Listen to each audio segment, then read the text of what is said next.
Hello and welcome to the Love Foundry podcast. It is Sunday the 3rd. How are you doing? All right. Hi. What are we up to today? What's our title? The title is Standing in the Sunshine of Love. Ah, yes.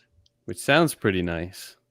Well, everyone is. You see, that's something everybody is standing in the sunshine of love, and they haven't realized it. So it's not, when you got, I'm from Alaska, and I remember my mother telling me one time that we had, in the whole entire year, there were 5 days of sunshine. 5 days. Oh my God. And the average rainfall was 180 inches. The record is 220 inches in 1 year.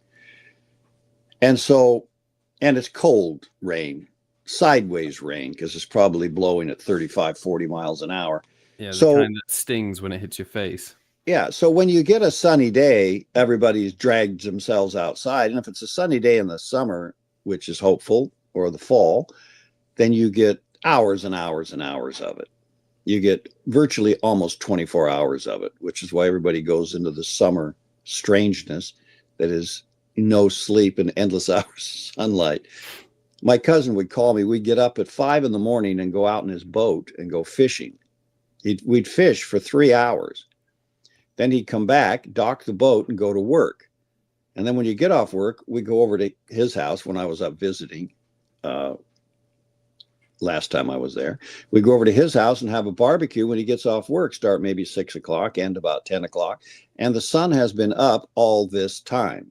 And so have we. And that's okay for a few days, but given the amount of sleep you get, you know what happens in the long run. Pretty soon you start to get dopey, and everybody gets this summer dopiness because there's just prana coming in from the sun. The energy of life is great, but you can only just run your system on it so long, and then pretty soon you're just kind of like, So that's just physical sunlight. Yeah. But spiritual sunlight, where the soul lives, is love. That's is the sun in the sky in that environment. If you're there, the chances are you won't see the physical sun unless you're living in both places and you're keeping a duality perspective going. And so it is the sunshine of love in the spiritual world. It provides light, and more than light, it provides life, the life that love carries in it. And so all the denizens of the soul kingdom, and the place is highly populated. It's just not visible to us, so we don't think of what the local landscape looks like.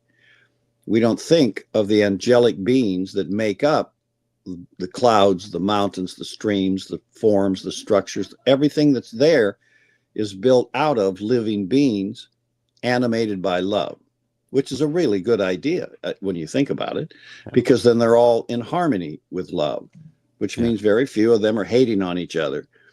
You get down into our environment and we have that turned off. Yeah. And it's just as if you had, I don't know, I grew up where there was no TV. We put an antenna on the top of a logging tree, and hopefully we could catch some snow with some shadows moving around in it. And that was TV when I was a kid. But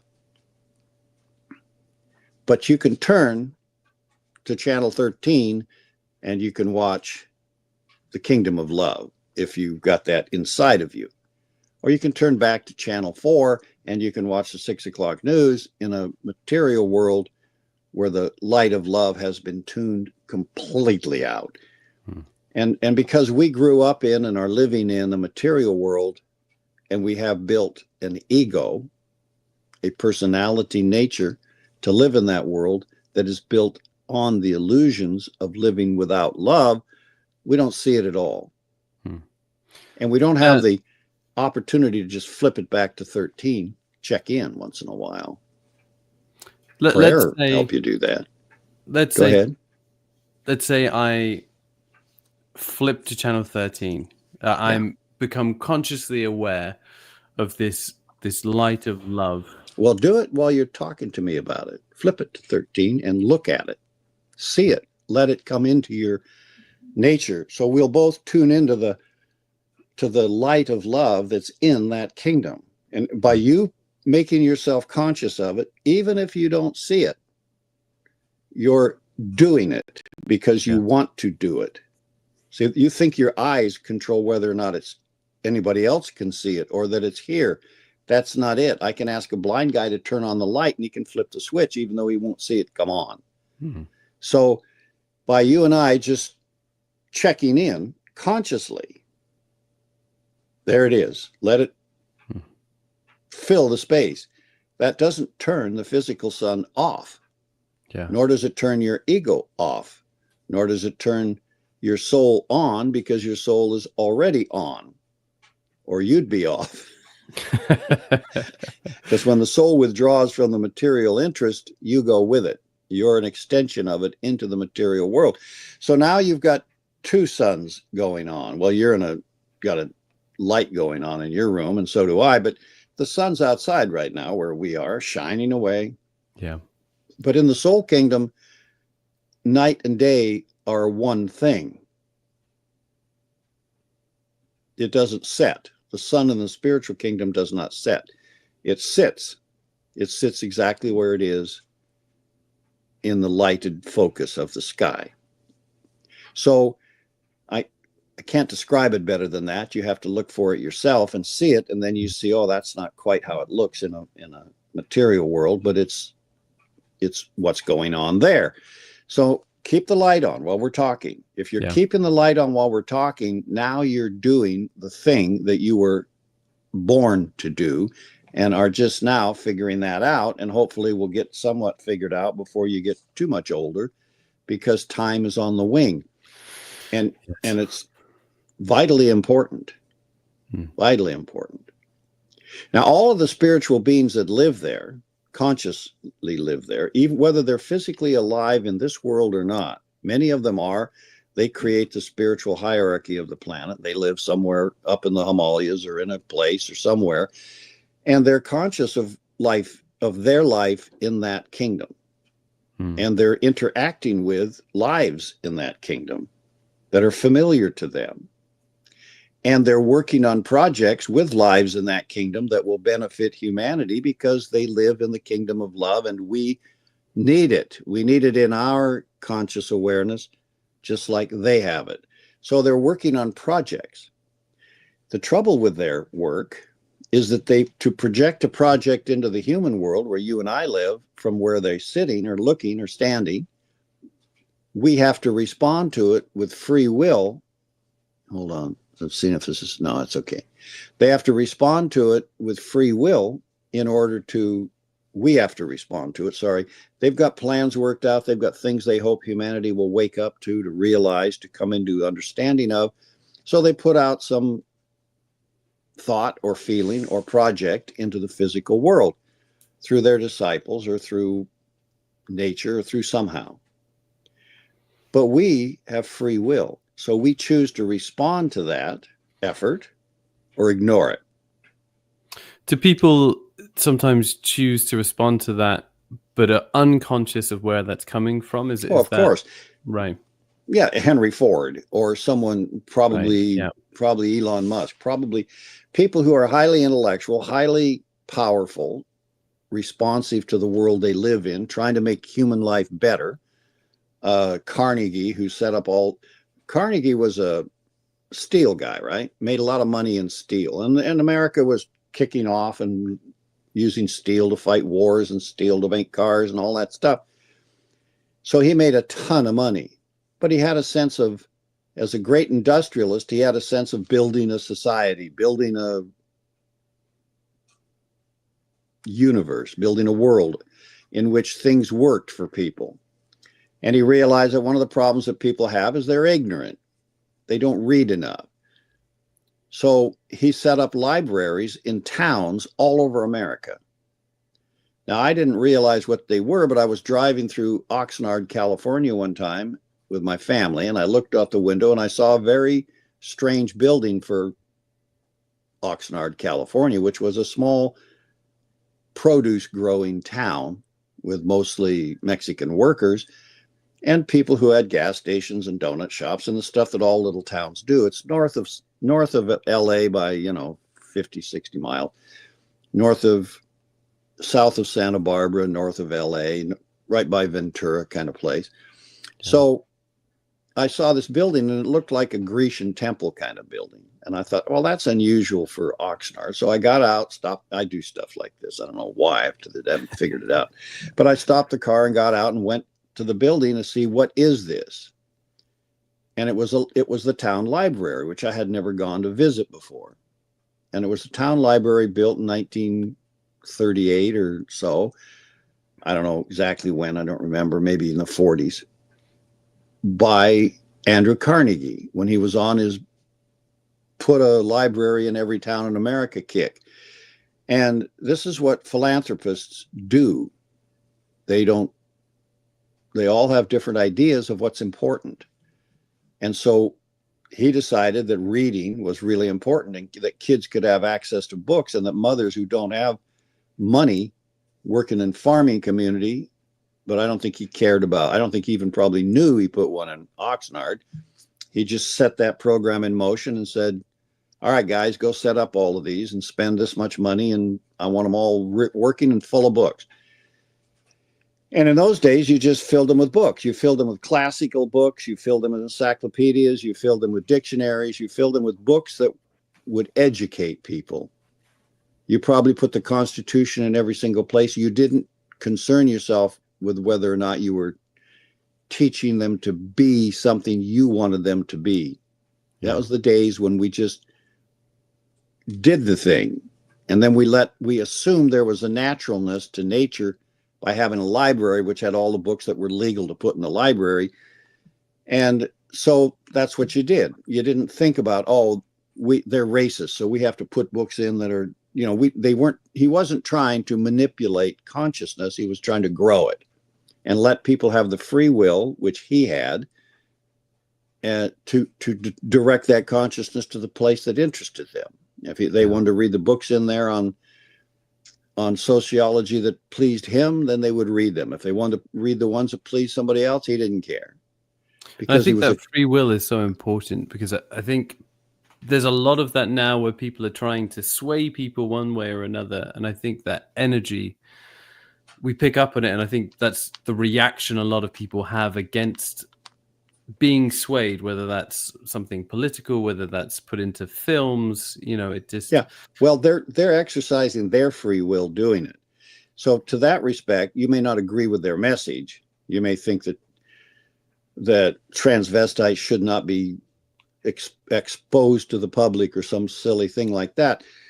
But that's the point, is it's their free will, not yours. So we have to allow within the boundaries of what harms children. Basically, you're not a child, so someone exposing their thoughts to you is on you.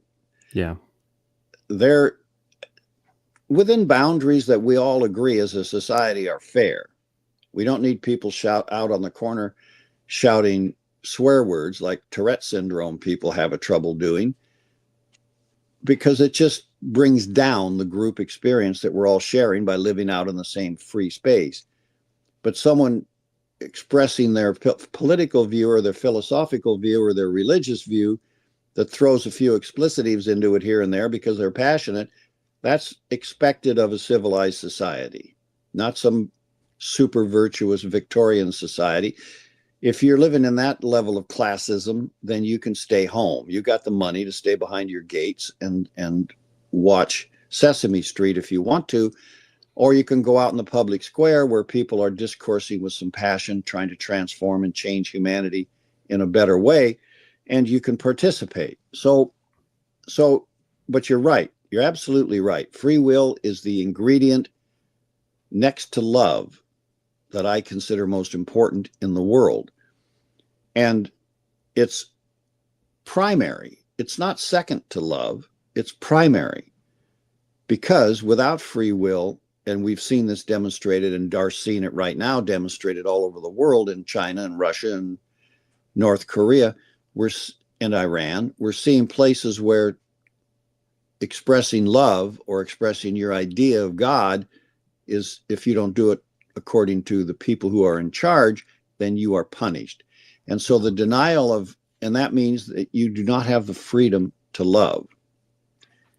If you want to love, you have to have freedom to do it. And people who hate love, as the Nazis hated love, and as a group of people, they were working very hard to track down and eliminate those who love and have freedom, both. So what you discover about people who are being animated by the nature of evil is that they're not stupid. They can be extraordinarily smart, and they're very discriminating. They can see when you're lying. They can see when you're shading it and shadowing it.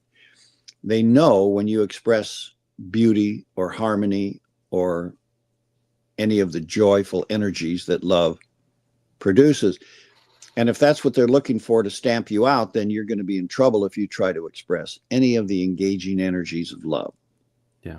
So we have looked at that, and we looked at letting those people take over the world, which they nearly did with the help of the Japanese and the Italians, but they didn't. And so that was broken. That desire to run the world through control of free will, according to how one or two or three or a group of people think it should be run, was decided by humanity. We chose freedom, the freedom to love what we love, to love what interests us. We didn't make it as a declaration of Christianity, which focuses dynamically on the energy of love, the presence of love itself, or on the presence of God as love. We didn't make that the issue of the war, although some people fighting it saw it that way. It was a matter of freedom, which is why America was so powerful in that war, because we had fought a war for freedom ourselves as a country, and said to the British, the British didn't, it wasn't tea or other issues with Britain that caused this war. They made a declaration. They had an equal sort of setup. You guys run America with your government, governing yourselves, and it's equal to our British government of you. You're a territory, but you're governing yourselves. And then they started overtaxing the situation. Yeah. And then they passed a declaration in Britain that said, well, that's not really how it is. We have the last word, and we are the people who are actually in control of how you govern yourselves. That was the last straw, because that said, we're taking your free will and we're putting it over here where we want it to be. And when that happened, then we tossed the tea over the side of the boat and said, fuck you, bring it on. So we had a exercise in freedom that, and everybody sort of knew what they were fighting for. Whoever they were, and we didn't make it a religious war. That's why we didn't build it into the Constitution. Religion was not the issue. Those people who had a Christian religion or any other religion, there weren't that many in America that practiced it. We didn't even develop our own, although the transcendentalists grew out of us. But those people who had religions were fighting for the freedom to practice their religion without making it the religion of everybody else. The Catholics and the Christians, Protestants, they were sort of going at it tooth and nail. And so, but in England, it had run a different course. The Catholics were put into second place by Henry VIII as he created the Anglican Church, and he was the head of the Anglican Church, and he was the king. And to this day, King Charles is head of the Anglican Church, Westminster Abbey, and he's also king of the country for what it's worth these days. But he does have a power sort of behind the throne. And in those days, creating a parliament was secondary to the kings in those days. Now the parliament can kind of run on its own. So you see the slow struggle to bring this freedom out into the space. Yeah. But standing in the sunshine of love requires that kind of freedom. You have to tell everybody, hold on, back off. I'm gonna practice this for a minute. Now, you could do it while you're being stood up and shot in a firing squad. You could still practice standing in the sunshine of love. Yeah. That's sort of a, that comes down to free will again. It's like you're still in control of your consciousness and where you're standing within yourself. Yeah, no one can take that away from you. Yeah. That is a gift of life. A gift of life is your freedom. You have the freedom to say, go ahead, shoot me. Yeah. I only regret that I have one life to give for my country, sort of thing. But it's still freedom. Yeah. But the circumstances can be hard. Well, like they can be hard, and they often are. But that's when life gets interesting, is when the choices become difficult. But this idea that you have to take standing in the sunshine of love out into the public square and declare it is not necessary. You don't have to do that. Right. And people all over the world who are in other people's countries where they're not where Christianity is not the dominant religion, or the religion founded on love is not dominant, then you have to be careful about what you say and do and how much you animate yourself out in the public. Now, you can make yourself a sacrificial lamb, and you can run out in the street and declare yourself, I'm standing in the downpouring energy of love, and you can hold that vision. Like I said to you earlier, bring it. And if you're not still bringing it while we're having this conversation, then it's because you just said, fuck it, I don't care. And you let it go, and you go back to Seb's normal mental state and emotional state, which, deplorable as it may be, or mine or anyone's, if you turn off the light of love in order to just be your ego, you better do something fantastic, honey. I want to see a snake dance, or I want to see something that's really going to get me up on my feet, because I would think holding the downpouring light of love in the space would be better than what most people are animating. Now, if you do that while you're doing something else, that's even better. But that turns out to not be very easy to do for most human beings, because their ego, which is built upon the idea that love doesn't exist, doesn't have any idea how to do that. So you're actually faking it. If I ask you to hold the downpouring energy of love, you will do it. Right now, you're working to do it in your consciousness if you're being helpful, or you're just not. And I have very little way of telling the difference, which says something about you as much as it says something about me. Right. Because it should be obvious and apparent to anyone. And if it's not, then you've done too secure a job of locking that up inside of you. But we all have done that. Now, some people can turn it on. Performers, musical performers, artistic performers. And like a Robin Williams, he Robin Williams turned on a clever intellectual animation, but behind that was a light of spirit in him. He had the spirit of comedy, which is a great spirit. It makes people laugh. And he had access to that. And when he lost access to that is when he finally came to the conclusion that I don't want to live anymore because I built my whole life on being that. And if I can't be that because I've done so many drugs, or I've burnt myself out doing this or that, then I don't want to live in the world. Well, that's, from my point of view, that's a selfish perspective. But I have contemplated suicide too many times myself to have any judgment about it. Life can get very difficult. It can get very hard when the thing that you love most recedes away from you based on choices you've made in your life. And you know it. He wasn't blaming anybody for what happened to Robin Williams. He knew he did way too much cocaine. He did way too much of these things. And his nervous system took way too much of a hit. And I spent 20 years in the music business, so I know how it is for performers when they're out on tour. I don't know how you feel on a Thursday night in Cincinnati, but if you're scheduled in front of 15 or 20,000 people, you've got to go out there and give them the time of their life, because they paid $60 to come and see you, and they expect something that'll get them on their feet at the end of the show. And you just don't feel that way all the time. Yeah. Sometimes you do. And when we look at somebody doing a performance on TV, like Robin Williams talking about golf, we see this brilliant performance, fully animated, but we don't know how he feels inside. And we haven't done it 28 days straight.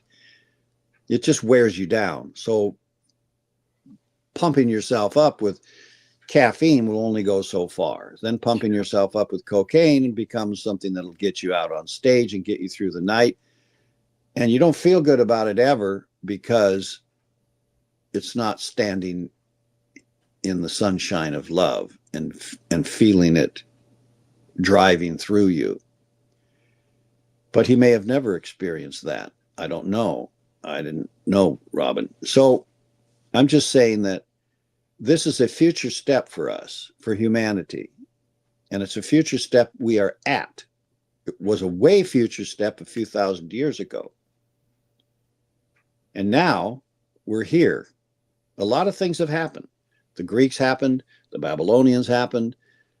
All these civilizations that came added something to the human quota, which allows us to get one step closer to being able to consciously stand in the sunshine of love, even though we're in the material kingdom where love doesn't show up very clearly. You look in the sky, you see the physical sun. You don't see the spiritual sun, nor do you see the central spiritual sun, which is shining forth with spirit. They are invisible to our eye, and therefore they're invisible to our consciousness generally. But being a unique being in the universe called a human being, human self is really underrated. There should be no human being in the world that has an inferiority complex. To be a human being is one of the most remarkable things in the universe. Given the fact that you are packed with an enormous amount of powers, positive aspects and attributes, you can do stuff utterly improbable. But we haven't figured that out yet. And when Jesus showed up and did a lot of healing and turned water into wine and had a big time with the folks, it was so out of the box that the people at the time said, oh, we can't do that, so let's just kill this guy because he's making us look bad. So in a sense, it's really just a bridge too far. But that event established the greatest change that humanity ever experienced, which is it put perfect love inside every human being as a demonstrated reality. And killing the guy multiplied it. It like a virus. It spread it all out through humanity and gave everybody a presence with it, a piece of it. And for 2,000 years, we've been kind of growing that piece. You don't have to be part of any religion to grow love, because it's organic now. It's in the soil. It's in the air. It's in everything. And by tuning towards it, by tuning into it, taking all the personalities out, take God out, take Jesus out, take the tooth fairy out, take out the angelic presences, everything that lives in love, you can take those personalities out. Just put them aside for a minute and stand in the sunshine of it. And if you will do that, you will feel it. You will feel it impact your senses. It's real. It's genuine. And it's shining already on the earth. The only difference is Seb's not fully conscious of it. And making yourself fully conscious of it is your task. Well, what does that look like to you, Dan? Someone who is fully conscious and standing in that sunshine of love, and how does that change that person's life? Oh, well, the first time you do it, which is, today, when I ask you to stand in it with me for a few minutes, it doesn't bring a lot of obvious change to the room, to you. You look just as silly and dopey and Seb-like as you ever did. Yeah. But it is a difference, and it's a difference that's tangible. If it's tangible to you, then it's tangible. If it's knowable to you, then it's knowable. If you feel it, then it's sensual to everybody. So now that's an early stage of it. Now, if we take who's on the other end of the spectrum? Way out there is someone that's Jesus-like, a spiritual master of great maturity and development, which is where Jesus is now. Whatever he was 2,000 years ago, he sure as hell is not that now. He's that times 10 now, or 100 or 10,000. But if you've got him in the same video with us, people are going to be looking at him, not you and not me, not even Taylor if she shows up, because his constant, unremitting presence in the downpouring energy of love has been changing him gradually, daily, consistently, completely, ever since that first step. Ever since he hung out with John and the dove descended on him at the baptism, he's lit up. And he's been lit up ever since. Now, what he's been doing all this time, we have not been privy to. But he's not the only one doing it. See, we live in such a myopic world in the West that we think, well, there's just him and a few saints that are rotting away in the Vatican's coffins somewhere. And the fact that they don't rot away quickly means they've got sainthood or something. You see, we're not very bright about this shit. But the fact is that Jesus and the 12 disciples of his have been alive ever since. Now, up until now, none of them stayed alive in the bodies they were in at the time, including him. But that's not necessarily true of the future, because, and we don't even know whether that was necessary that they couldn't do that. We don't know that crucifying Jesus was something that he didn't have any power over. He had all the power over the material world that he needed, but he wasn't going to choose that. He chose to let love make that decision on terms of what would be the greatest good for the greatest number, which is how love decides big issues. What's the greatest good for the greatest number? Okay, well, good luck, hang out. And so now you have people who are like him, very much like him. Certainly, well, he was a unique man. He was what Abraham produced. The Abrahamic cycle, starting with Abraham in the Jewish culture. They had a culture before Abraham. So Abraham comes, and he becomes the grandfather, sort of the Jewish people. And he's tested by God, Jehovah, Yahweh. He's tested by him to see if he's willing to take on the challenge of the next cycle for the Jewish culture. Well, he passed the test. He was willing to sacrifice his own son and was spared the problem of doing that at the last second, which is probably where we get this phone call from the governor kind of thing these days. But the point was, he demonstrated his willingness to produce, to be the father of all of the children and the neighbors and so on of the Jewish culture that produced Jesus. See, the outcome of everything that happened from Abraham down, and that's why you have a lot of begatting and how all of these, it's of interest to people, was of interest to people in the Bible. I forget which one, Matthew, I think maybe, I don't know, Bible scholar, to keep track of these descendants. And there were, I think, 3 times 14. I think it was 14 generations and down to Daniel, and another 14 generations down to somebody else. Maybe Solomon, I don't know. And then another 14 generations to get to Jesus, 7th son of the 7th son kind of thing. And so finally, he arrives.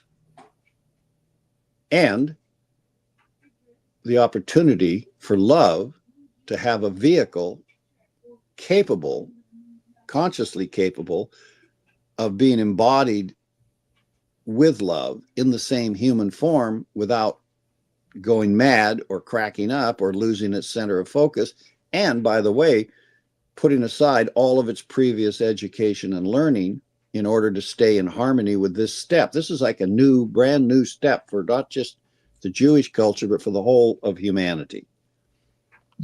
But it didn't go as smoothly as it could have. Most steps never do. But it was taken nevertheless. Jesus did not fail his mission. He was prepared properly, not by just himself, but by his experiences with every other human being he ever met, all the way back to before Adam and Eve or somewhere. So, and all of that amounts to is the realization and discovery that love is inside us, that this greatest gift of the galaxy, of the universe, of life itself from outside the entire physical universe, this greatest quality of life could live in a human being in its fullness. And this is Christ consciousness. That consciousness, not only could it live in him, it was available for him to learn. He and Christ consciousness were now living in the same medium, the medium of his consciousness. And at his free will, which he exercised, from that moment onward, he stayed true to his free will, committed to this demonstration, and stayed all the way through crucifixion, holding that union in himself. He was not going to give it up, no matter what anybody tried to do to make him. And they tried to make him. They came to him and bitched at him, complained at him, threatened him, while he was busy doing miracles and demonstrating what a person who has embodied love and working with love as a growth experience, what could happen as a result of that. And we don't see the smallness of his life. We don't see the songs he was singing around the campfire very often. We do see some very human acts, but they're mostly symbolic, like washing the feet of disciples and doing certain things all along the way with Magdalene and Mary and all the people that were around him.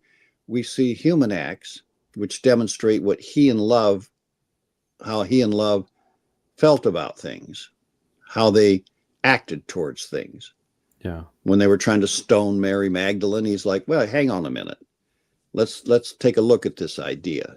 And he didn't tell people what to do. He presented it in a way that let them choose to do what they want by asking them to check in with their own conscience. Now, if they'd been thugs paid to stone her, they wouldn't have cared what he thought or they thought. They didn't have any thought.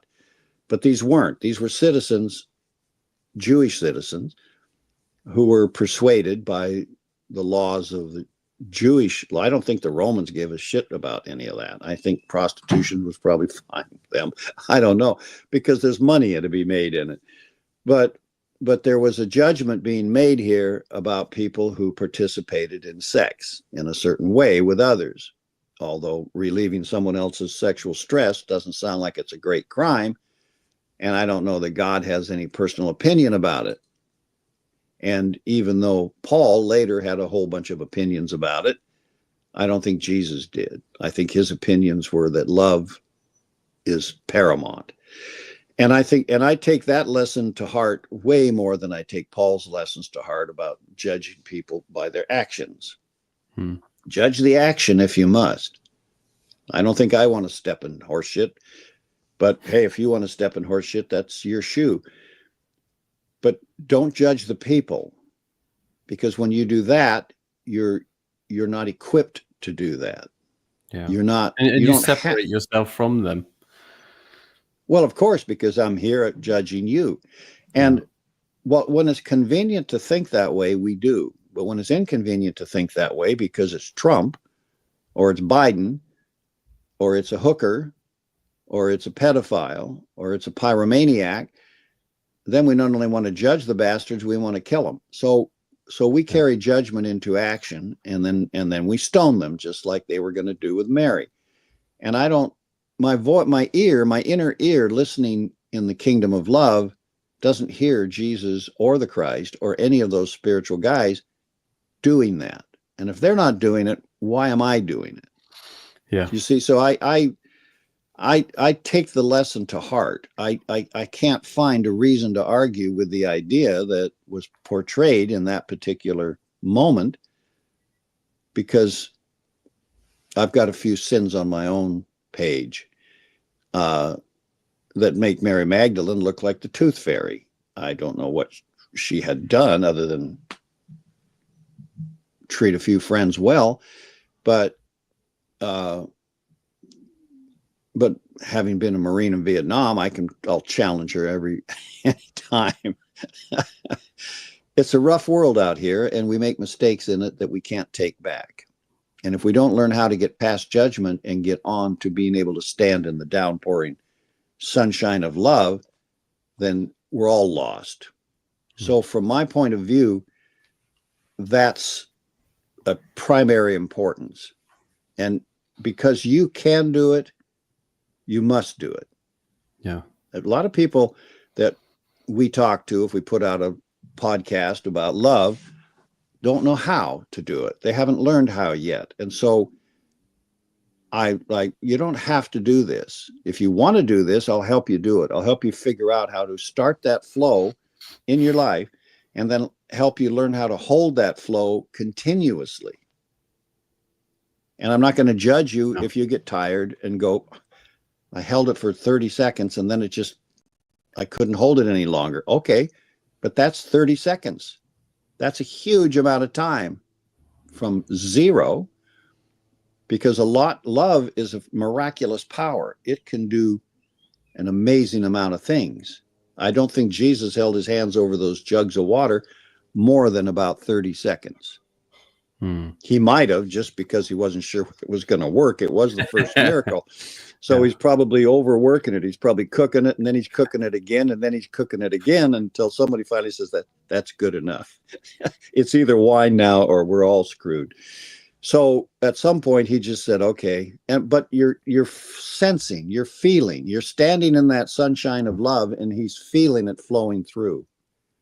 I don't know that he's holding his hands over the water. It makes a nice picture in a movie with Jesus, but he might have been doing it from out in the front room. I don't know.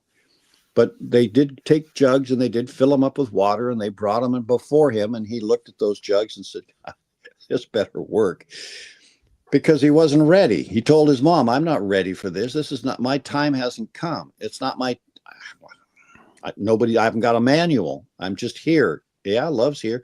So he had to turn to that inside of him, which had joined him, and say, okay, I don't have this talent. I was not turned into a magician anywhere where they could do this.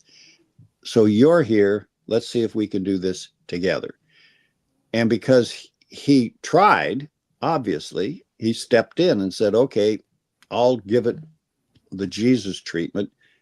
You give it the love treatment. And let's see if the two of us can cook up something for these people that has never been done before. And it worked. And that kind of gave him some encouragement to go start healing people that were dying from dread diseases. There are some serious freaking diseases in those days. Leprosy was not, if your friend had leprosy, you weren't really around about hugging them. Let me give you a hug, poor guy, because then you're dying from leprosy soon. So this was a tough time for this kind of a gig. But he entered it, and he went on with it, and he did a great job with it up to a certain point when they cut him off. But all of that was standing in the downpouring energy of it, moment to moment. And I think that Jesus, he was lit up like a Polish wedding, right? As they say. There's just, it wasn't something that he had to look around for. It's coming off him. He is lit up, and he's lit up because there was no fault in him.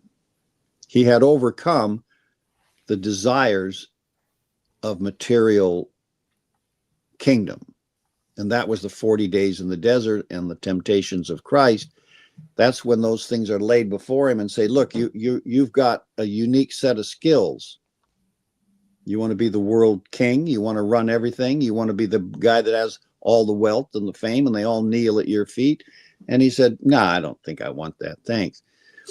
So he said no to that, knowing he could actually have it. If I say to you, do you want to win the $1 billion lottery? It's easy to say, no, I don't care. Unless you know I'm holding a winning ticket and I can give it to you and you can take it and cash it in. Well, then you're up against it because you start to think what I could do with it. Oh, shit. And then you realize, well, the first thing I'm going to do is go get a new set of clothes and a Ferrari because I got to look the part. Then after that, I'll have a good steak dinner and call up a couple of old girlfriends because I got to have some comfort in my life. And then we can talk about what we're going to do for the rest of the human race. So money is a huge persuasion. Material success is a big persuasion. Being the king is good. So, but he said no to all that because he had no desire in him for it personally. And he had, what's his name, that black-hearted bastard who was king at the time. Remember, the Romans were in charge, but they weren't king of the Jews. That was Herod. Herod was the king.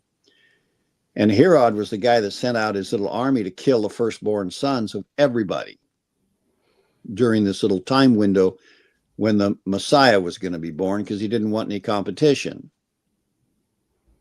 Now, that's kind of a hard-edged guy, you know what I mean? Yeah. So Jesus taking on kingship, being king of the world, would have put him up against Herod. But he would have won because he would have been the difference. You know, Putin's running Russia because he's a tough son of a bitch. He's a tough materialist. Xi took over China and changed the constitution of the government after Mao so that he could be in charge of all three branches of the government and for life. He did that because he's that strong. So he was equal to Putin. And so that's one of the reasons that the strength of Trump scares people, because people that have that kind of strength generally end up totalitarian assholes in whatever country they grow up in. They start out talking a good line, but they end up taking everyone's freedom away and telling everybody what to do. Yeah. And you could see that Trump, were he of that ilk, would end up doing the same thing. And it's a temptation. It's not something that he would necessarily start out with, but it's a temptation in his life because now he's got a lot more power. He's got a lot of people on his side. He's in charge of the military. He's the head of the government. But he hasn't got the kind of mind for that. He hasn't got the kind of mind that can engineer taking over the Constitution and changing it easily.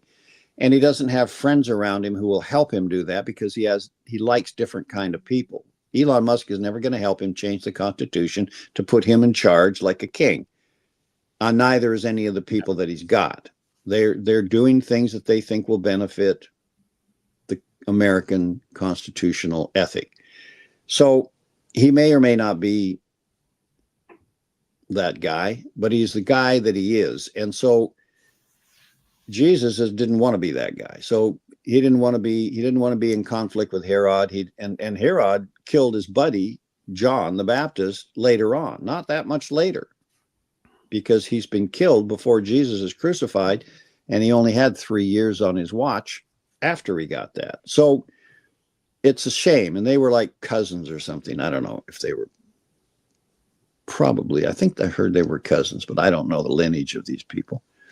But they liked each other. John the Baptist and Jesus, or John the Baptist? Okay. Yeah. I think they might have been cousins. They were certainly childhood friends. John was a little older, maybe 4 years or 5 years or something. I don't know. Somewhere a little older, I think. Which made John about 35 and Jesus about 30. So something like that going on. I don't know. But he didn't get in a fight over those things. And he was a pretty prescient guy. He probably saw it all coming. He saw pretty much everything coming. As he told them all, you're going to have me around forever. In the Garden of Gethsemane is when he saw this isn't going to work out the way we would all like it to. So we're going to have to kick the ball down the field. And that meant him being crucified, whether he wanted it or not. And I don't think and I don't know, I don't like to speculate on what Jesus knew or didn't know because I'm not in his class. But he'd made the choices that before him harmonized, kept the harmony with love, kept the human race in its best chance for getting something beneficial, and chose forward. Yeah. And right to the end, when he finally said it's finished, with the relief that I've done it. I've done my job. And if that's not enough, then it's on love because I gave it my all. Now, that's all done standing in the downpouring energy of it. And that means that love is outside of us in the universe, shining its sun, wherever that is. And I think that it's in every star to some degree. The esoteric world will tell you there's 3 suns in our solar system, and they're not in the same spot, which is like telling you that your soul is not exactly where you're sitting, and neither is your spirit. You have all 3. You have the sun of spirit in you, you have the sun of the soul in you, and you have you in you. And our solar system has a radiant physical sun, and it also has a spiritual sun, which is radiating love to the entire solar system. Now, that means it's pouring down on us already, but it's also inside of you. Now, that's a strange conundrum to the material mind. How can that be? How does that work? How does that work? Well, the material rules don't govern the laws of love. The science of love is like quantum mechanics. It lives in a universe of its own and does its process. The fact that you don't experience it that way with your material senses and your 3-dimensional construct that the brain gives you by looking at geometry doesn't mean it's not true. So the spiritual sun pouring out its love into the universe, that can make sense to us. And if there's millions of them pouring out from all the other suns, that would fill the whole universe with this wonderful energy of the soul of love. Okay, that's probably true. But the fact that it's also inside of you is a very different construct of thinking. How is that possible? Well, if you look inside yourself, like I said, go inside yourself and bring it. And it will be more visible to you faster than looking out in our solar system to see the spiritual sun. Because when that becomes clear to you inside yourself, you'll then be able to see it outside of you. Now, a lot of spiritual teachers in the East, in the Buddhist line or other places that were spiritually inclined, like a Rudolf Steiner kind of guy or somebody, will tell you that in the past, humanity could see all of that. We could interact with all of that because we weren't as crystallized as we are. We weren't as, so yeah, that's what happens when you tap matter. Things rock and roll.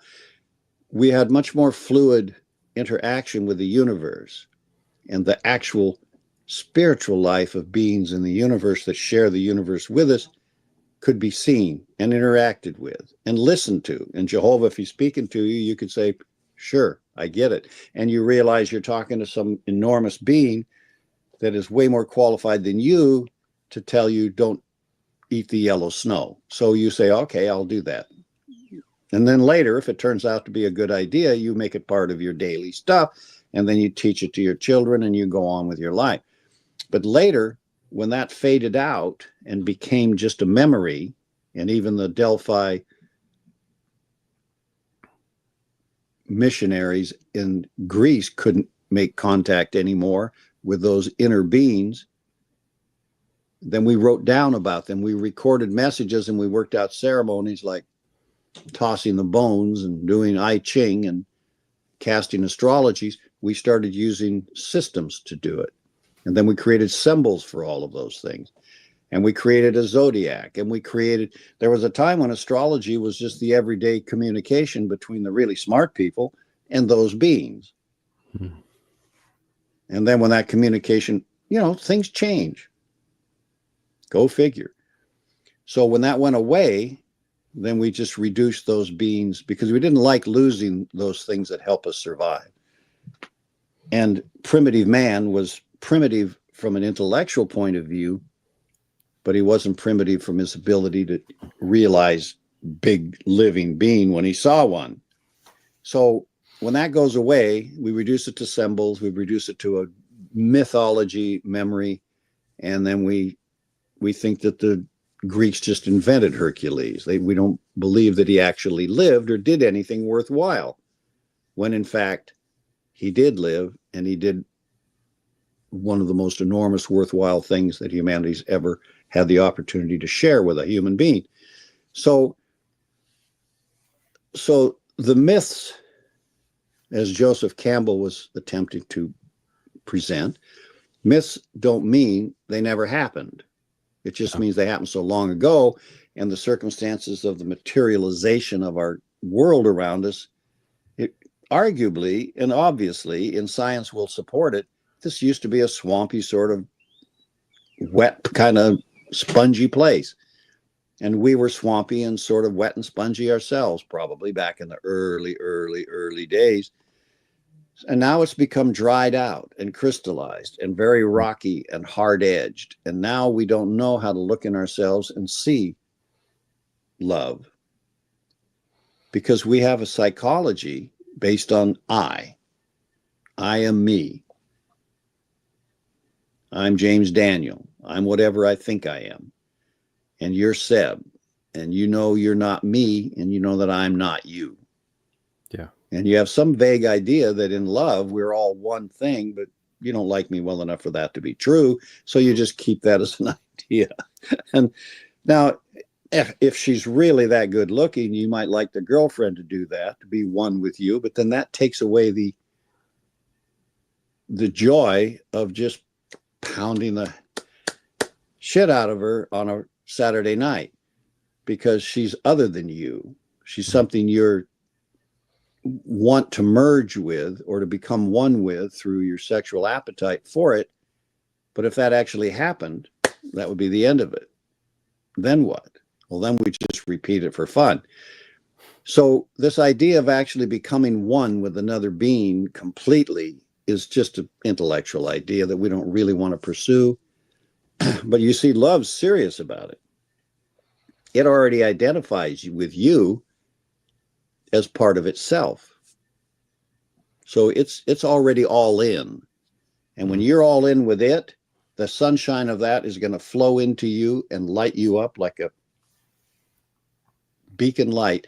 And it'll shine out of you into the material world. And some people just have that light going on in them, and the church calls them saints. And Yogananda was kind of like that. He was a very saint-like guy, a wonderful guy. And others that we've had, they don't have to be anything philosophical or religious. I think we have more women that have kind of had that kind of energy coming out of them. And some guys, Jesus obviously was lit up. So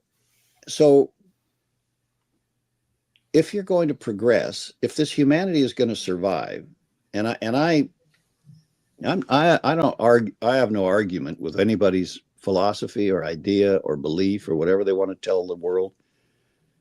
I don't mind, but I'm a thinking man. I've watched the world since the 60s intelligently and logically and interacted with it, and I see where we're going.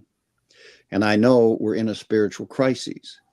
And I know that the spiritual presences that live and share this world with us, including love, and many others that live in love and have for a long time, they recognize that humanity is at a critical point of decision making.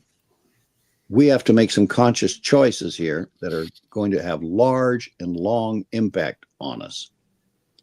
And if we make them in the direction of love and include it in our daily driver, everything is going to benefit. Disease will go down to almost nothing. Harmony will break out all over the world, and goodwill will begin to grow countries into each other, and we'll all adjust our constitutions to account for each other's needs. We'll share the resources of the planet. We'll start to respect the animals and lives that live on this planet with us.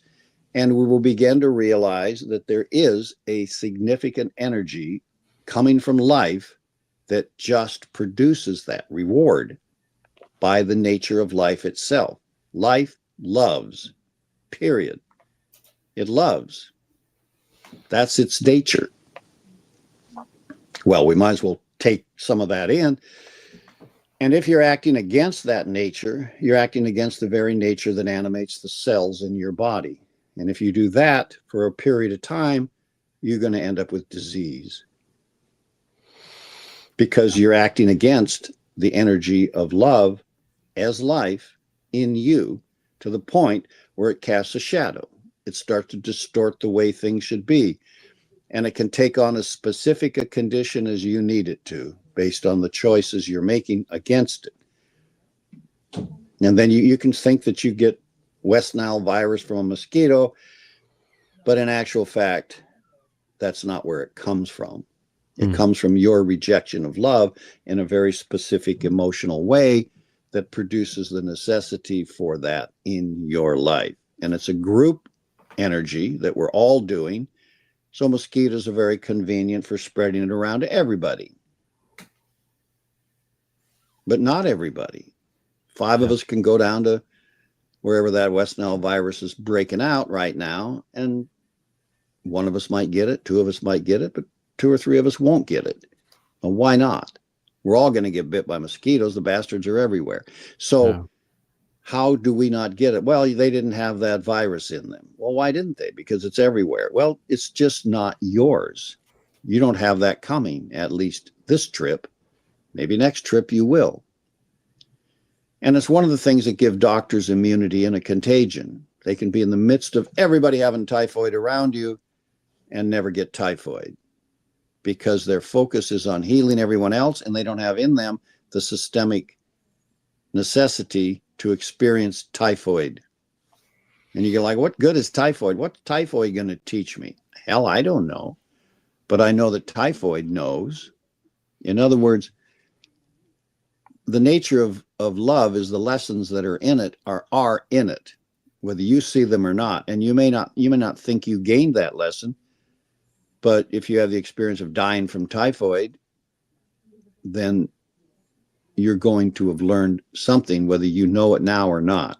It might take a long time for that to become a crystallized realization in you, but love can work with time. And my point is that all these dark assets that we've produced in our experience as human beings that are coming towards us out of the jungles and out of the mountains and out of the stream and the rivers and the labs in Wuhan, taking the downpouring energy of love and filling ourselves with it consciously in an attempt to produce the antidote to all dis-ease in humanity is a really good idea. Maybe it won't work. Maybe I'm off the beam here. Maybe Jesus was off the beam.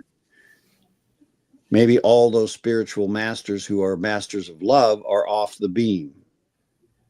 But having lived through 80 years of experience, 60 of them consciously with these people all over the planet, I don't think they are off the beam. I think they're the few among us who know what the hell's really going on. And it doesn't matter whether they're Buddhists who believe in love and compassion and how to perfect the mind to surrendering itself to love and compassion like the Buddha did, or whether they're Maitreya who is embodying Christ consciousness on behalf of humanity and preparing to come in front of humanity with it, or Jesus working somewhere in the world serving humanity's needs with Christ consciousness in him, because he's had it ever since, I don't think it matters. But I know that all of them are doing what those who have stood in that downpouring love long enough finally do. They just start acting with it completely. Mm-hmm. It makes their life so much more real because it brings them into the reality of love as life, as an expression of life. And it brings them into the consciousness of God in whatever form that is through it. Because Marty, what's Marty up to? Oh, he wants to come in here and join us. That's the trouble when you start throwing that energy around. Pretty soon animals want it too. And there's plenty of it for them if we could not be selfish about it. Yeah. Marty's got to be where I am, otherwise he gets a little crazy. But he's not the best thing to have in the room with you. Marty, quiet down out there. Hold on. Hold on. You just stop that. You know better than that. Yeah. You can't just bully your way into places, buddy. And Marty is not exactly the biggest dog in the world. He's half Chihuahua, half Jack Russell. He's a dog that should never have been created. But once he's been created, he's ours. Yeah. So, standing in the downpouring evidence of love is now having worked on this for a little while, having held this sort of shower going on for a while. Yeah. How do you feel about continuing it?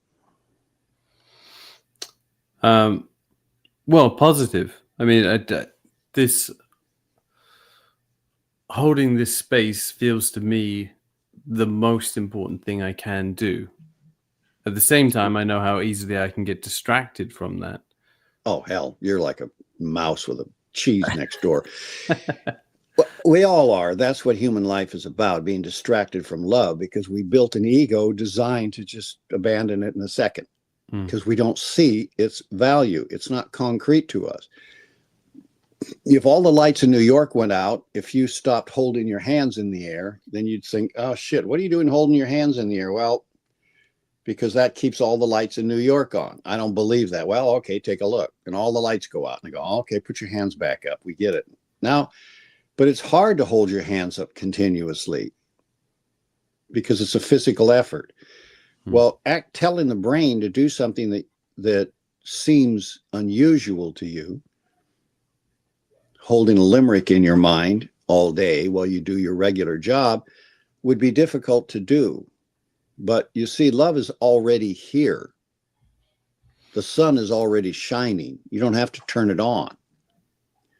We have to turn on the light of love in our consciousness. It's already radiating out everywhere. But your I nature has created the illusion of you being separate from the sun, the physical sun. So you're keeping that illusion going, the illusion of I. And because you think it's separate from love as well, that's not there either. So we've built a prison of our own I-ness. And your free will has joined you thinking that I is pretty cool, so I'm not giving that up. I like I. It somehow feels right. And it is right, by the way. It's we that have to grow it up into something that can do more than it can currently do. And you don't do that by rejecting it. You do it by growing it into love. You want to add love to your I-ness. So instead of just will and intelligence, which is what an intellect is running on, will and intelligence need to add love to the picture. And at first, it feels awkward. At first, it's like, okay, I'm imagining this. Well, no, you're not imagining it. The image-making power of your soul connected to you is linking you to a beginning involvement with it. Let's be more specific. But I is how we think of ourselves, so I'm doing it. And if it seems hard for me, then I'm going to quit doing it the moment you turn your back on me, because I don't see its benefit to anybody else. I was watching that 8.4 earthquake going on in the Russian peninsula. And did you see the little bit where the guys are in surgery? No. Now, there's a camera in the surgery because that's how you do it with surgery. So the camera's on, and here's this guy stretched out on the table, and they've got all the sheets on, and there's 3 guys around him. The guy that's got him unconscious, and the 2 doctors that are in there with their tools working away on him. And he's face up, so they're down in his heart or his belly or somewhere, and the earthquake starts. Well, to the credit of the 3 guys, they didn't go anywhere. They just leaned over to protect the patient, anchored themselves to the ground, and said, "Oh, shit." And it was an 8.4, 15 miles away. That's the biggest earthquake ever recorded, or 8.8, the biggest earthquake ever recorded. I think 10 on the Richter scale is the high as they go, and that's an explosion. So when you get up into the 8s, and every number up in the Richter scale is a square of the number below it. The number multiplied by itself makes up the next level. So they get bigger and bigger, and it's almost at the point of complete destruction at wherever the earthquake is going.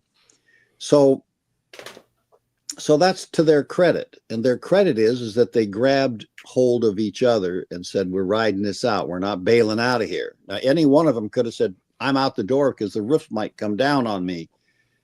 And good luck, John. We'll be back in a minute if we can help you." So that's what love does. That's not just doctors not wanting to quit. It's the nature of beings that have a commitment in themselves to helping other human beings and don't take it lightly. And it doesn't matter whether they're Russian or Bulgarian or Alaskans. It doesn't matter. It's real, and they honor it because it involves the life of their patient that's been put in their care. So when you're holding the downpouring light of love in the space, now they're not doing that.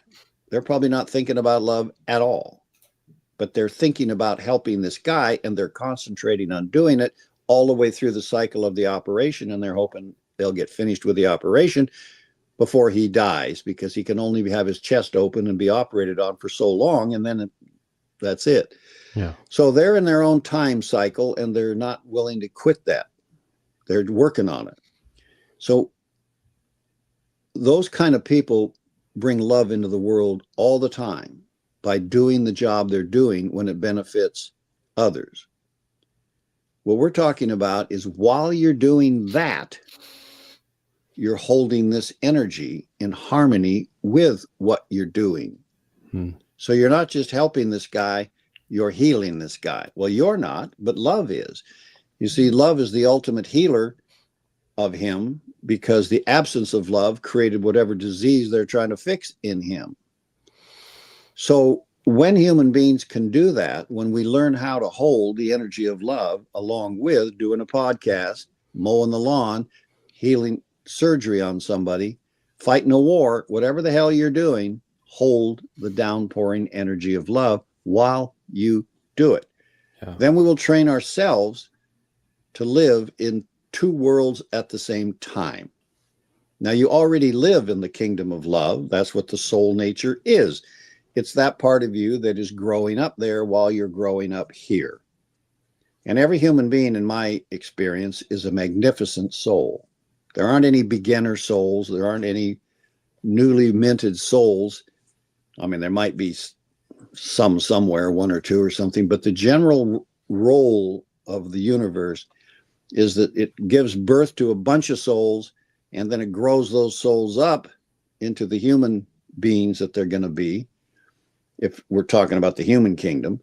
And in the process of doing that, millions of years may go by. But those same created beings are going to get more and more human, more and more mature, more and more able, and turn into magnificent creatures of incredible powers and great blessing to whatever space they're in. Now, that's what we're on the way to. But we'd better include love as a conscious part of our energetic element, as a part of our reality while we're going there, or it'll never appear. Yeah. And we have rejected that and ignored it and put it off so long that we've created what they call the dark sphere, which is all the misdirected energy being hostile to love, that now attacks us in these forms of these diseases and weather and all the other crap that humanity's struggling against. If you want to end these weapons of mass destruction that humanity's turning on itself, bring down and hold the energy of love in your life. Just make that a permanent part of your conscious contribution, period. Yeah. No judgment, just hold it. I think also, it's we all can visualize and imagine what it looks like for someone who is fully conscious and alive in that, a Jesus-like figure. And I think that can be a little daunting. It's a little daunting for me, to try and imagine myself being as alive to love as a being like that. But I know that just even the smallest step makes profound change within myself and to others. So it's like just increasing that amount just a little bit, and staying with that, and recognizing the importance of that is a profound thing. And it's just those little incremental steps. And I don't know how important it is to do it fast, or if there's people that can just go straight in and open right up to that. But I know that small steps make big changes. Always there's people who are idiot savants. There are people who just open their arms and give out love because it's so alive in them, and they don't, no one told them not to, and it feels good. So they're just putting out love. And that doesn't make them geniuses at anything else. They could be, very much so, but that doesn't necessarily mean they are. And maybe that's what autistic people do. I don't know. The universe is filled with mystery. And the mysteries of love in the human race are amazing and multiple. And every day we get a chance to see it around us. And every day we see the destruction or the negativity, and we assign that to bad people or bad forces or something hopefully other than ourselves, and never take full responsibility for what's in our life and say, what did I do to make this show up in my life? And I don't care whether someone backed out of their driveway and ran over your dog or backed into your car. What did you do to produce that in your life? That should be the first conscious question you raise, so that love can tell you, oh, this is what you did. Now, you don't know when you did it. No human beings that I know. I know a lot of people who believe in reincarnation and all of that stuff. But if I ask any of them, how old are you? How old are you really? When was the first creation of the individuality that is your human spirit? And when did that individuality create your human soul? And when did that human soul create your first incarnation as a human being on this planet or some other place? Do you have any idea how old you are? I have never had anybody even come close to how old I think most of the human race actually is.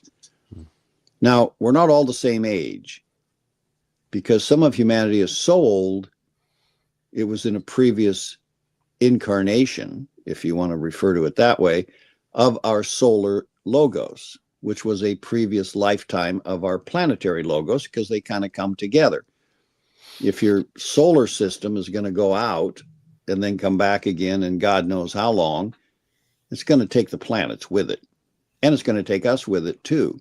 So if we're working our way along as humanity on some planet in our solar system, and the universe runs out, and somebody turns all the lights out, then like the Dodger baseball team, you're going to have to come back tomorrow at 4:30 in the afternoon and start a new ball game. Maybe play 2 out of 3 with Cincinnati. Well, I don't know. That's kind of how the universe works. And so I think some of humanity is that old. And the mistake that is the fault of humanity, or the choice of humanity, or the opportunity of humanity that cost us our relationship to being conscious of love is that old. Original sin, original act against love, against consciousness, against conscience. Somewhere or another, we broke our connection to it. And that set a problem in motion for us, which we have been working on and working out. Now, in the working on and working out of that problem, I believe we are working on and working out an even greater reward. Now, I have a minority thought about that, but I'm not by myself in that thought, but with most of the human beings that are on the earth, I am. But think about it. Life is a magnificent thing. I mean, it's built, sustaining, developing an entire cosmic physical universe out of itself. And it's doing great. We're not doing particularly great, but we're way better than we used to be. Oh. But right now we're in crisis because we haven't turned to one of the great aspects of life, which is love, and said yes to it. We've been saying no to it. And now we've got to say yes to it and take the consequences of all of the lies we've told. I mean, it's like all of these conspiracy theories that are coming to light. Everybody watched Kennedy's assassination. Well, everybody was alive. I was alive. I watched this Kennedy assassination and watched the Warren Commission formed by a government that was theoretically looking into the death. And I watched all the jury-rigged bullshit about it all and watched Ruby execute this poor hapless idiot that got pulled into it. Lee Harvey Oswald, who couldn't have hit the broadside of a barn with that Lee Enfield rifle. I have fired a Lee Enfield rifle. It was one of the major rifles of the British during the Second World War. But with iron sights, hitting a moving target like him going down that thing is not something you're going to set up an entire execution for and have much chance of actually pulling it off. But somehow, miraculously, it got pulled off, didn't it? And a bunch of bullets got fired and 2 or 3 of them got lost in the findings. And no commission could have been put together that wouldn't have asked a lot of serious questions. And only today, after all this time, is somebody saying, well, you know, we do have all this stuff. They had that stuff then, basically. And they certainly had guys that were smart enough to say, I think this is something fishy going on here. And because it involved the CIA and it involved the mafia and it involved Cuban patriots and it involved God knows who else, pulled into this massive execution of a sitting president and one of the most popular human beings on earth. It's a pretty big cover-up. But yet cover it up they did. And the rest of us swallowed it not favorably, because I don't remember a day in my life where I ever thought I was being told the truth. But there was nobody there that I had any faith in giving me the truth. I actually liked Kennedy. And I didn't trust anybody else at the time, still don't. But I didn't have anything I could do about it. I can't go there and sit with a Warren Commission. They put a bunch of very official people around the table that said, yeah, this is how it went. So believe the story. And all of these conspiracies like this, and believe me, there is a list of them that are way longer than you would think. Yeah. And the excuses that we use to start the Vietnam, to start the war with the weapons of mass destruction, to do all those things, that is 9/11 a government conspiracy, or is it? Well, it's somebody's conspiracy, and I don't think we know yet who had a vote in that. And so every country does this, every culture has done it. But as these things are revealed to us, we lose heart, we lose faith in the structure. Well, we should realize that we've built our civilization, even the American civilization, which is a worldwide network of agreements that we carry out on behalf of each other. is filled with evil and negativity and lies. No one is holding a primary relationship to the kingdom of love while they act on everything they do.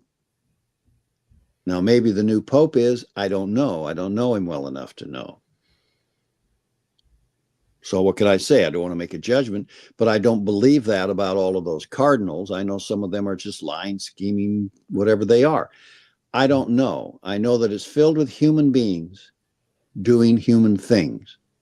And when you're made with Hobson's Choice, which was a great movie that, what was his name that starred in that movie? Charles Laughton. Charles Laughton, yeah. Charles Laughton studied in that movie. And it's a wonderful movie about having no choice at all. Hobson's Choice was one of those choices. And it was a guy, poor hapless guy, brilliant movie as a study. Hapless guy that had all these gorgeous daughters. And he's stuck with these problems that have no real solutions to them, that aren't going to be painful. So that's where we are. But choose love, and you're pushing all of this out into the space to be seen and recognized, because love will not tolerate lies against it. It will eventually work its way up and push them out into the light. And this is the biblical comment about truth being shouted from the rooftops. Does the truth coming out, does that help release it? Does that, because I mean, it creates a lot of, especially with certain things that come up, the truth comes out about it. It can cause a lot of reaction in people, and it will. But here's the point. I agree. But what it is it's well, I'm looking for the right word for what that produces, which is disillusionment. It's taking away illusions that you already believe in. And Maya, illusion, and glamour are the distortions of evil that keep love trapped out of your consciousness. So, is it a bad feeling when you realize your dad's a serial killer? Yes, that's a bad day, because you thought he was the great guy that played ball with you, and he was. He was the guy that threw the ball to you and took you fishing and did all these things, but he was tiptoeing off every so often to murder somebody. Yeah. So that shatters an illusion that we had about our parent, that he was the good guy that we thought he was. Well, not every dad is a serial killer, but none of us are perfect. So disillusionment is removing the illusion or the glamour or the Maya that we have towards other parts of life around us that we have been inexperienced with. So we've formed these fantasies about it. And we formed fantasies about Biden, that he was a healthy, functioning guy, because they lied. They gaslighted the shit out of us, because they saw that as the best way to get what was needed for humanity or for America or whatever they were dreaming of. Well, love would not tell that lie. It won't support gaslighting America. It won't support illusion and glamour, even if you think it's for the right purpose. It would take a different route. It would say, this guy's only about 20% there, but he's the best guy we got, and the rest of us supporting him are on that team, and so we want you to support him, and we'll prop him up best we can, and when he's gone, we'll put the vice president in. Something like that. But they didn't take that route. They took a route of deception, as they did with the collusion thing. That was a deliberate route of deception, and everybody was in on it that was in on it.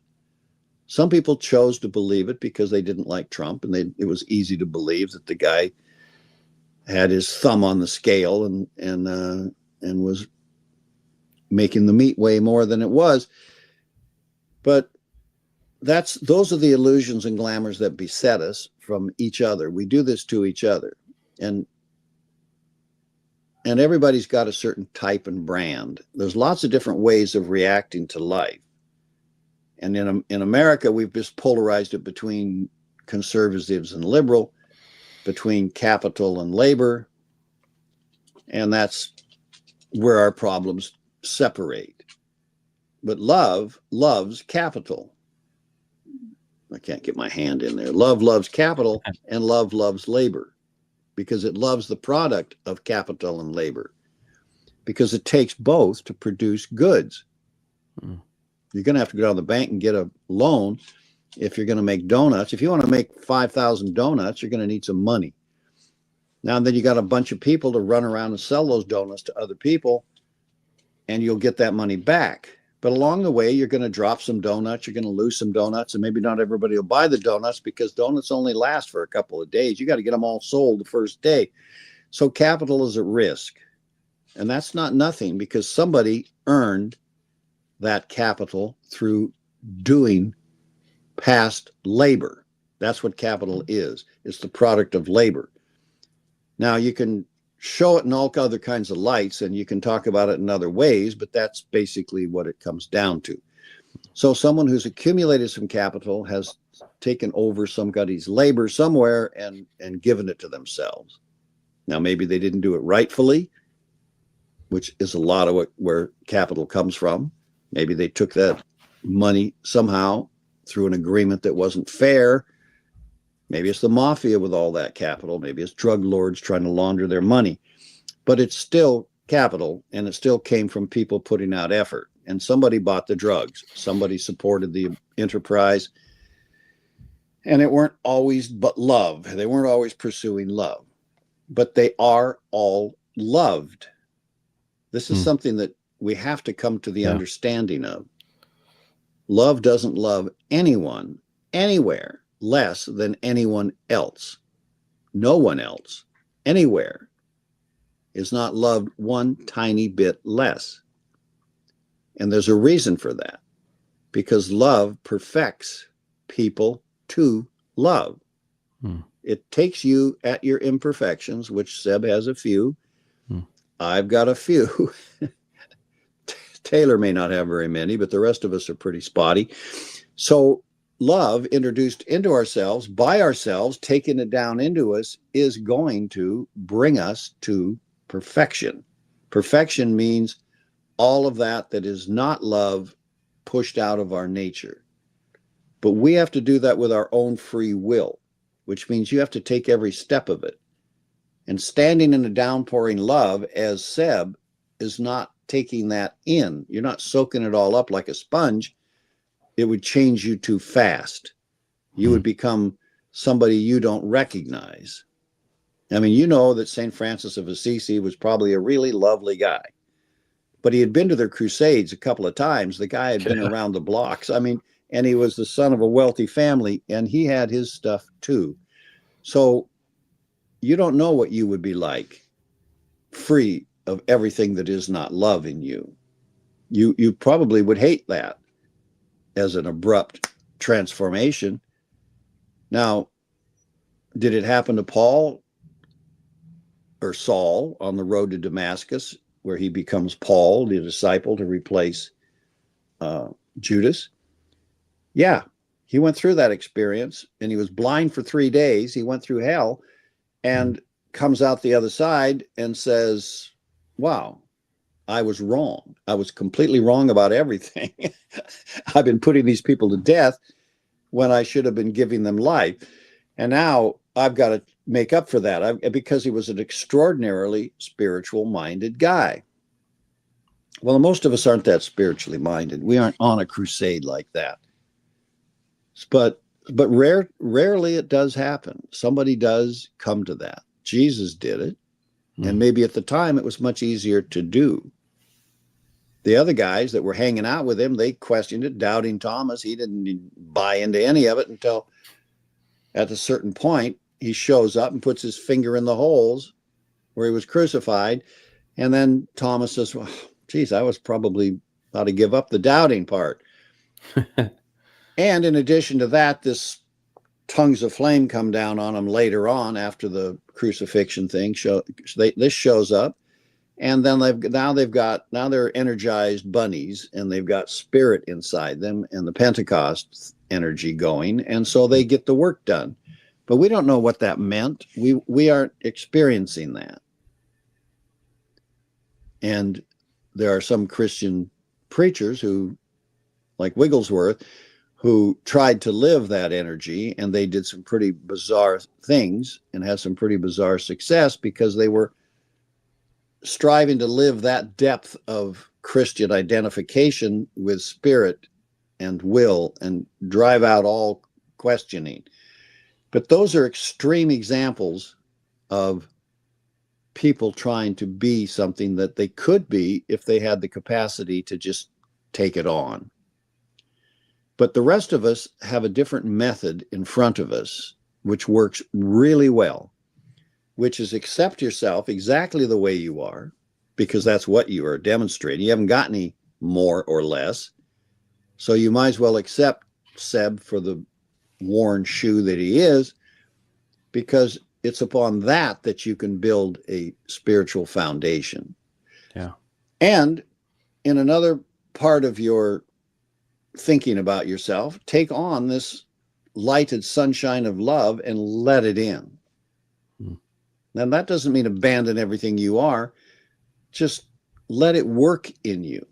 Yeah. Don't push the river. Yeah, let it do what it's going to do.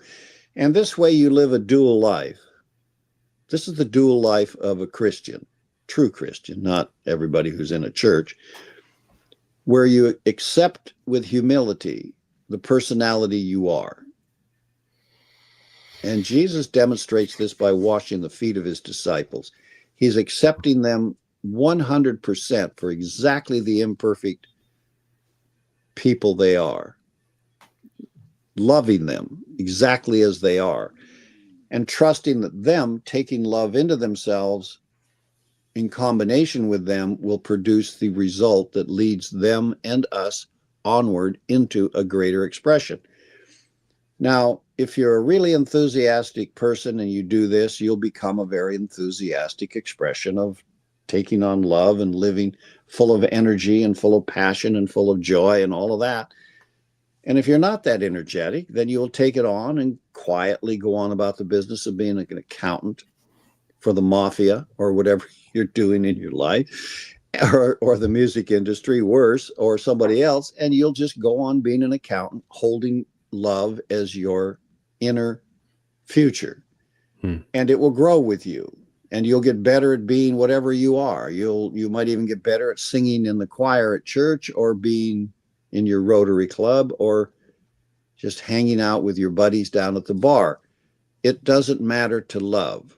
Yeah. What matters to love is loving, not judging, loving. And anyone who takes it on gets the perfecting benefit of love in them. And it's going to work. You're not going to perfect yourself except through the application of love to you. That's your part of the job. But love will do that, because love has what? Transformation. See, that's a quality of love. That's not accidental. That's a property love possesses. So when it's in you, it's applying transformational application. Your blood's not going to turn into wine. I've tried that myself. It wears off. But love is working on every cellular product. Every aspect of your being is being transformed and transmuted and unified with all other beings of love. Those are huge steps of change. So don't think you're going to make those steps in 1 minute. But the advent of love to your life as a conscious co-creator with you is a huge positive benefit, right from the first minute. Whatever problems you got in your life that you're trying to solve, love is going to help you solve them because of your commitment to hold yourself in that downpouring energy.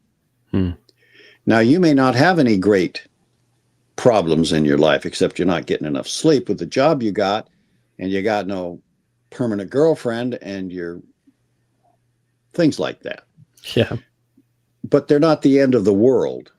But a lot of people are in trouble, real trouble, because the world civilization is failing. And I'm of the opinion, and I'm not a prophet, but I'm of the opinion that the future of humanity and the next civilization that we're going to build together must be founded on the reality of this downpouring energy of love. Yeah. I think we've come to that place. Yeah. It comes I under think the... we spoke in one of the previous podcasts of how the time of humanity making these great steps without love has kind of come to an end, and that we believe that we're at the place now where no great step of humanity is going to be made forward to progress, to grow, without consciously building love into it. And I think that's very true. I really do think we're at that place. Oh, I agree, and other people do too. By the way, that many of them just don't know how available love is. They don't. They look at the world and they realize that we're a loveless lot. We don't give a shit about anything. We kill the last whale. I mean, honest to God, the last bluefin tuna, if it's on somebody's hook, they're going to pull it out of the water and eat it because it's great sushi. They're not going to care that they have extincted one of the great fish for humanity of all time. And if that happens, it's too bad. And we're on the way to that happening because bluefin tuna were all over the place and now they're down to just almost nothing. But if one's pulled out of the water that's 300 pounds, which would have made it the parent of a million bluefin tunas, it goes right down to the dock in Japan and they just whack that sucker up and ship it out to the sushi places at $80 a pound or whatever they're doing with it. And that's who we are. And we have to face that and try to ask those who have free will to take a deeper look at what they're doing and say, look, if you catch a bluefin tuna, put it back. Just put it back. And anytime anyone does that, then they go back and the thing grows. If humanity stopped killing bluefin tuna now, they still might not survive. We may have collapsed the survival of the whole tribe of bluefin tuna to the point where they can no longer live in the wild. I don't know. But we should be taking bluefin tuna babies, raising them so that we can turn them loose in the wild in great quantity here and there and get that going back again. Yeah. And look, we've done that with the great marine biologist. I think she was a marine biologist. I forget her name. She's a wonderful, wonderful woman. She succeeded in doing this in the Philippines with the little seahorses. Seahorses are pretty fragile little guys. And catching them and casting them in little resin blocks to sell to tourists didn't seem to matter back in the 50s and the 60s and the 70s and all of that. And they have legendary medicinal impacts on the body, according to the people that pound them down to powder and put them in remedies.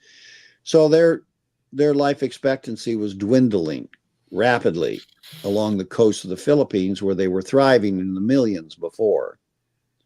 So she went there to get the people there to realize, look, there's a way out of this. You take this much of the ocean and you lock it off. Nobody fishes in it. And we do that for a couple of years, maybe 3 years. Go fish outside of it, but leave that alone. And then when you go in it after 3 years, you'll see how many of these seahorses are living there. Now you can move that block of ocean 5 miles north and do the same thing there. And if you start to regulate this, then we will grow these guys back, because we're going to get, and the tribal chief was like, nah, go on. This is a woman trying to tell us how to do our fishing, and we're not going to let that happen. And they threatened her and beat her up and did all these things, but she loved seahorses, so she persisted. And eventually, by being such a nag with it, got the chief of this particular tribal area to say, okay, all right, we'll do this. Well, what she had maybe realized is that when the chief tells the young guys don't fish between these buoys out there in the water, he has to enforce it. So she was a little bit shocked when guys would go out there to poach, and because not just the seahorses, but other things began to really come back inside this fishing area, and everybody wants to catch a fish. So you want to go to the place where the fish are, or the seahorses are, and that's inside this area that's been left alone for a year. Everybody knew that. So he had to be the policeman. He had to punish people who went in there. And so she had to take the responsibility at a certain point for whatever punishment these guys that were caught had to undergo. And it can be pretty severe in a culture like the Philippines. And that's kind of how they work. I've been there, spent some time there. It can be rough if you're one of those guys. But it all got through, and finally they realized, oh man, this place is just brimming with sea urchins. Yeah. Or not sea urchins, seahorses. Yeah.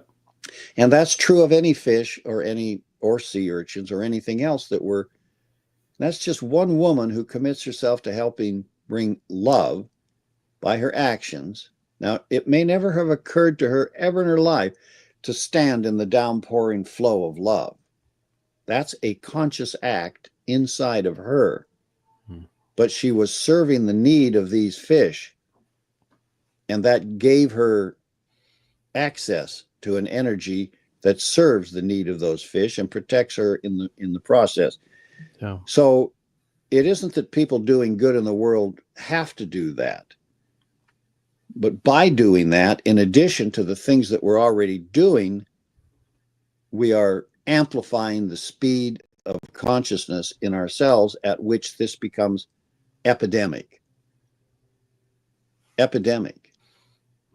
And it's true of meditation. That's what Maharishi tried to bring into the space.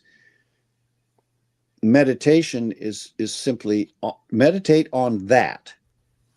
Just bringing down the sunshine of love into your life, until it's so bright around you that it's as bright as the physical sun and you don't ever want it to turn off, and you love it, and it's beginning to change your nature from the inside out. And then what happens is you'll begin to see, it'll leak into that story, the beings that live in that light all the time, the other conscious beings there, because as you're becoming conscious of the field of love around you, you become conscious of the minds, awarenesses, and physical angelic presences of beings that live in it. And you go, well, like, who are you? Well, I live here. I live in this field of love all the time. I don't come down into the dense world. Well, can you do anything for me? Sure.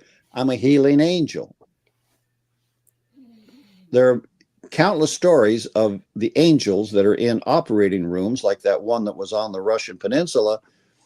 And they're beautiful, violet, tall, beautiful looking violet angelic beings that flow energy into the healing and operating rooms all over the world, while human need is being met by people who came there as surgeons and nurses and doctors to meet that need.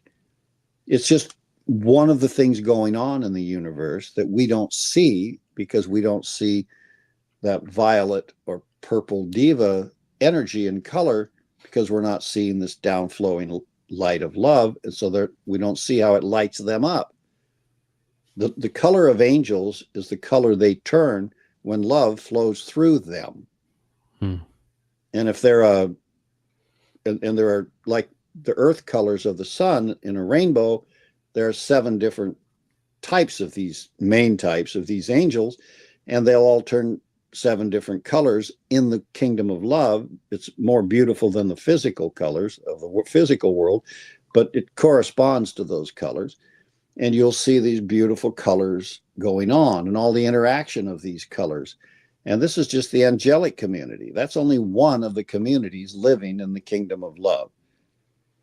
And we have human beings that live there, because they've become so conscious of it that they've become conscious of their soul nature there, and they've merged their human nature and their soul nature until it's one indivisible nature.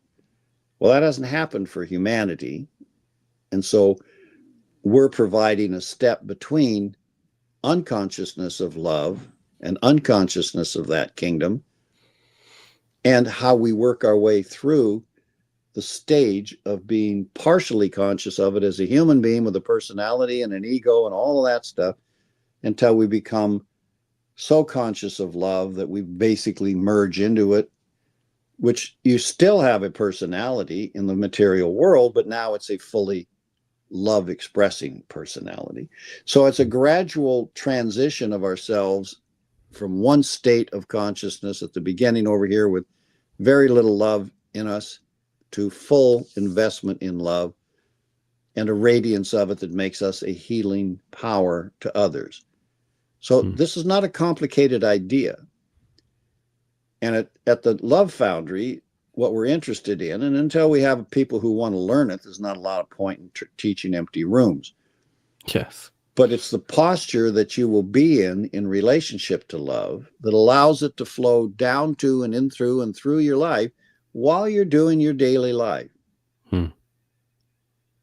And it's not a Christian thing. It's not a non-Christian thing. It's not a Buddhist thing. It's not a non-Buddhist thing. It doesn't matter what religion you are. It doesn't matter what you think or feel or what philosophy you subscribe to.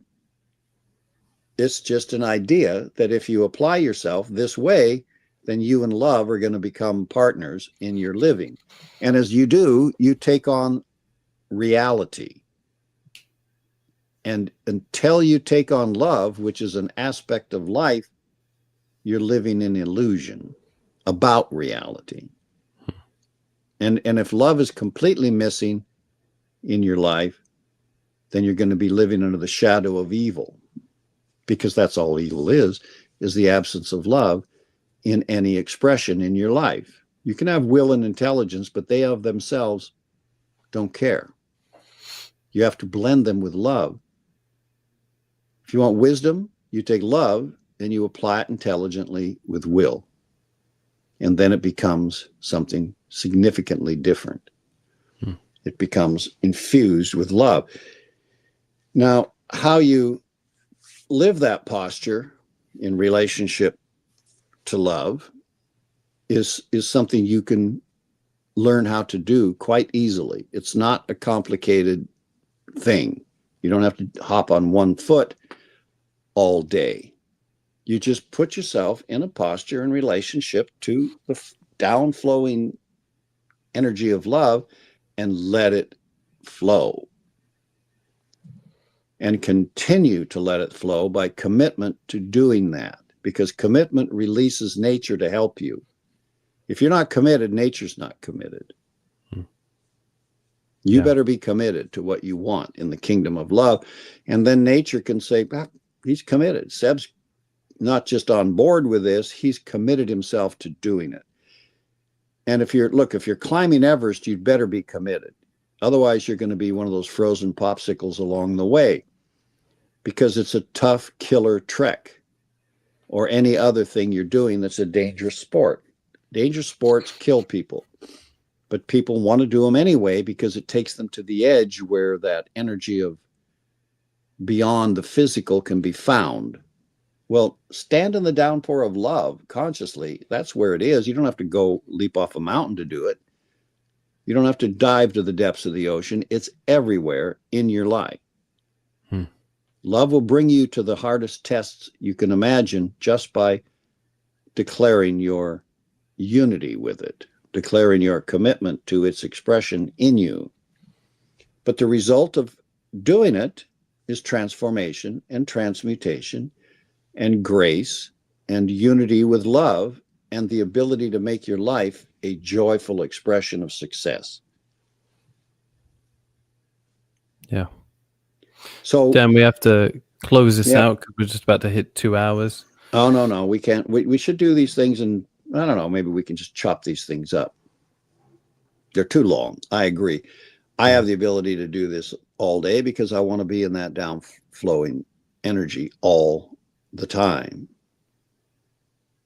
Now, did you find yourself falling out of that flow of energy during this conversation and have to get back in, or becoming unconscious of it, or how'd you do? Rate yourself 1 to 10.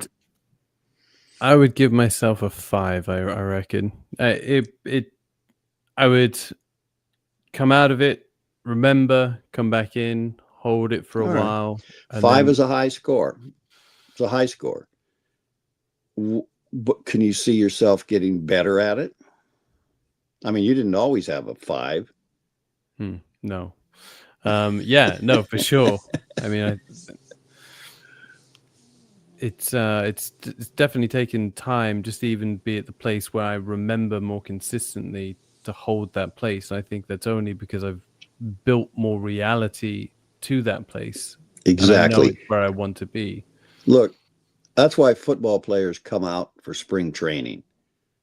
It's a hard and grueling season, or baseball players, or any sport. You have to get your conditioning up. You have to get yourself into a shape where you can do that thing over and over and over again and win the game with your team. Love's no different. But if you're doing it with others, if you're doing it with a podcast, you're doing it in a room full of people, you're doing it with a workforce where you're building something wonderful and you all know it and you're joyful at it, it's much easier because now you're holding it for each other. I'm holding you in that downflow because I'm holding me in it. And if we start holding each other, then pretty soon it becomes a common understanding that we're all doing that. And if you're tired and if you're sleepy, that's okay because we're doing it. Because when I'm tired, you'll do it for me. And this humanity will come to this place where we start to recognize and support each other in this process because we will recognize by the people who are doing it the value of it in their lives, in the lives of their companies or the lives of their businesses or whatever they're doing with others. And we will go, what are you doing? What is it that makes this feel so good and be so successful? Well, we're holding reality. We're holding life as love in our common relationship because that improves life, because life is love. That's where it comes from. And it doesn't, there's no God up there saying you don't get any because you've been a bad boy. We're all bad boys. It just keeps giving us love until we are healthy, healing boys and girls that are living in it all the time because we like it and want to be. Love knows that. Life knows that. God knows that. So they just go on doing their job until the rest of us wake up and apply that to ourselves and then stop becoming serial killers and pyromaniacs and perverts of one kind or another that require so much judgment and negative energy. We don't have to do that to each other. We aren't going to let you run around loose in society if you're setting fires and chasing young people and hurting them. But that doesn't mean we have to judge you. No. We just recognize that you haven't learned how to live according to the laws of love. And we can't force you to do that. But we can separate you from society if you're harming it. Yeah. And we can put you to death, but I don't think that that's the best use because how do you grow out of the experience if you don't spend time alive? But you see, we don't have educational systems in the prisons for people who want to learn love and give up criminal enterprise. So you just separate them from humanity until they die or they get it over it or they decide to transform themselves and be in harmony with the humanity that they've been feeding off of like parasites. But we're parasitic to the earth, and it's time we stop doing that as human beings. We stop parasiting the planet and start having a symbiotic relationship with it and give something back from the kingdom of love. Yeah. All right. Thanks, Seb. Roll us out of here, and I'll talk to Dan. you, and we'll have another shot at this. Yeah. Speak soon. Thank you very much.